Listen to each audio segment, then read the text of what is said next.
The story begins with a secret the city never knew. A wealthy CEO, known for his perfectly tailored suits, strict discipline, and silent authority, decided to step out of his glass office and into a world that none of his employees ever imagined he would dare to walk into. It was late evening when he slipped into one of his own supermarket branches, blending in with the crowd like a shadow in plain sight. No guards, no staff escort, no announcements, just a man with too many questions and very few people he could trust with the answers. He had built the company from a tiny shop into a nationwide chain. People admired his success, envied his confidence, and feared his perfection. But what they didn't know was that inside him lived a constant ache, a feeling that something in his empire was slipping away. Sales were dropping, complaints were rising, morale was sinking, and the numbers on the reports contradicted the praise he heard in meetings. That night, he wanted the truth.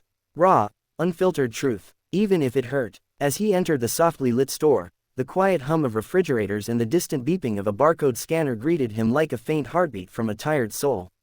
He walked slowly, observing the shelves, the products, the arrangement.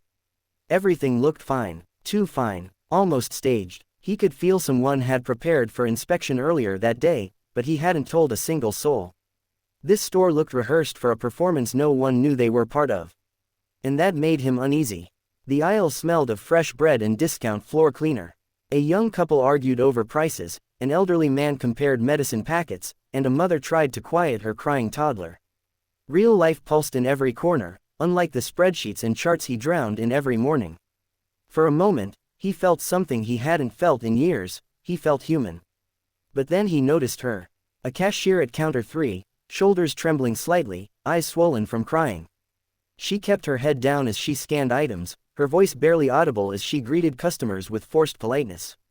Her name tag read, Lena. Her uniform looked clean but old, like she had washed it too many times. She didn't see him, not yet. But he saw everything, her shaking hands, her fake smile, the way she swallowed hard after each customer left, as if holding back a storm inside her chest. He watched quietly from the parallel aisle. Every now and then, she wiped her eyes with the back of her hand when she thought no one was looking. Something inside him tightened. He wasn't here to be sentimental, but something about her felt wrong. A cashier crying in the middle of her shift was not just a personal issue. It was a sign, a signal, a story waiting to be uncovered. He approached her counter slowly, pretending to be just another customer.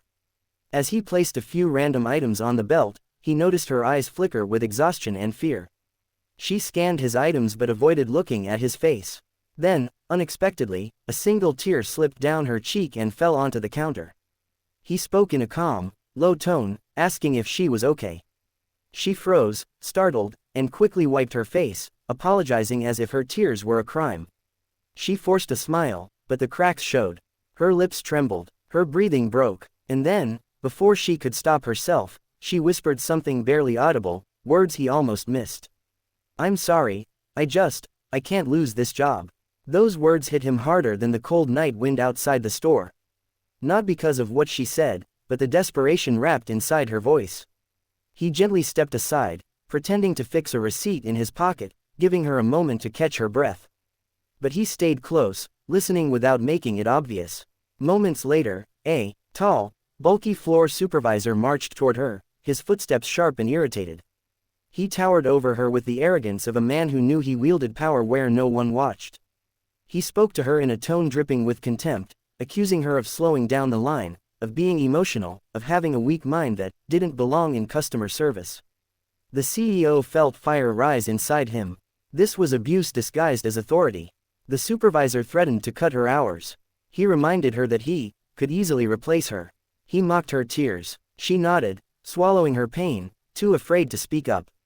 But the CEO saw the truth. This wasn't the first time. She wasn't new to humiliation. She had grown used to it, too used to it. When the supervisor walked away, the CEO stepped forward intentionally. He told her he had overheard everything. She panicked instantly, begging him not to report it, saying she needed the job to support her little brother and her mother who had fallen ill. She explained that she worked double shifts, walked miles to save bus fare, and skipped meals so her family could eat. She said the supervisor threatened to fire her if she ever complained, and she couldn't risk it. Her voice cracked as she admitted she had broken down after getting a message from home, Her brother had fainted earlier that evening from stress and exhaustion.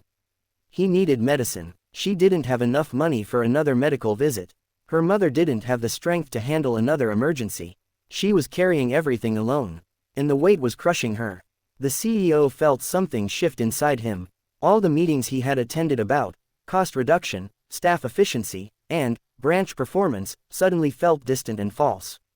The real problem wasn't numbers. It was lives. Lives like Lena's, hidden behind counters and uniforms. Lives his company depended on yet overlooked. He asked her softly if she liked working there. She hesitated, then said she did, because she needed it. But she wished the store treated employees like humans, not robots. She wished management didn't abuse their power. She wished someone cared. The CEO thanked her.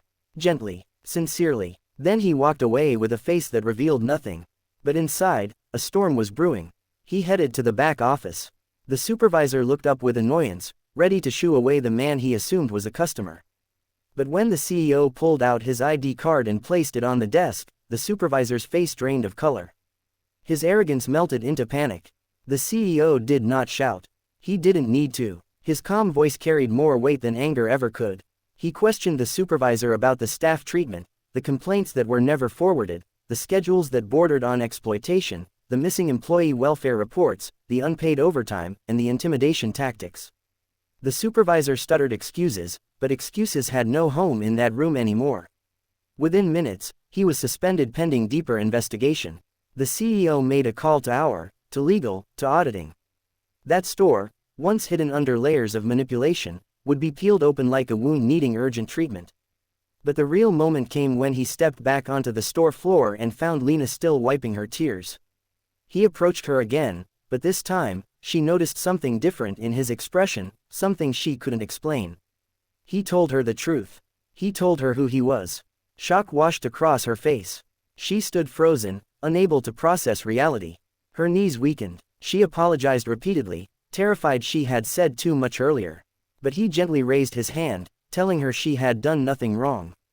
In fact, she had opened his eyes to a reality he had ignored for too long. He told her she wasn't losing her job. Instead, he was giving her a promotion, effective immediately. Higher pay, better hours, full benefits, and support for her family's medical needs. She stared at him with disbelief, her lips trembling, tears falling again, but this time from relief. Her body shook as years of silent suffering finally cracked open. He assured her she had worth, not because she worked for his company, but because she carried strength he deeply respected. She thanked him, but he thanked her more. He said she had reminded him what leadership truly meant. Not spreadsheets, not meetings, not titles, but people. People who keep the business alive with their sweat, dedication, and unseen battles. Before leaving, he told her something she would never forget, that she had saved not just her own life's direction, but the company's spirit. He stepped outside the store into the cool night air, feeling like a man reborn. For years he had believed success was measured in profit margins and expansion charts. But tonight, he discovered a truth far greater, that success is measured in how deeply you touch the lives of those who trust you with their labor. The next morning, news spread across the entire company. The CEO had personally inspected a store. He had witnessed injustice. He had acted with compassion. And he had changed everything. Policies were rewritten. Employee welfare programs expanded. Anonymous complaint systems installed. Supervisors retrained. Human dignity became a core value, not a marketing slogan. Over time, the stores transformed. Staff felt safe. Customers noticed warmth. Productivity rose, not from fear, but from respect. And Lena, she flourished. She trained new staff, inspired her colleagues, and eventually became a branch manager. Her brother recovered. Her mother regained strength. Her home filled with the peace they had lost. The CEO visited that store once every month, not to inspect, but to listen. And every time he did, he remembered the night a cashier's tears revealed a truth he never expected. The truth that leadership isn't about power. It's about heart. And in the quiet corners of that store, he always found Lena smiling, not because life was easy now, but because someone finally saw her worth when she felt completely invisible. In a world where success often blinds people, stories like hers restore vision. Her tears built change, her courage sparked transformation, and her pain became the foundation of something beautiful. So if you are listening to this story right now, let it remind you of one thing: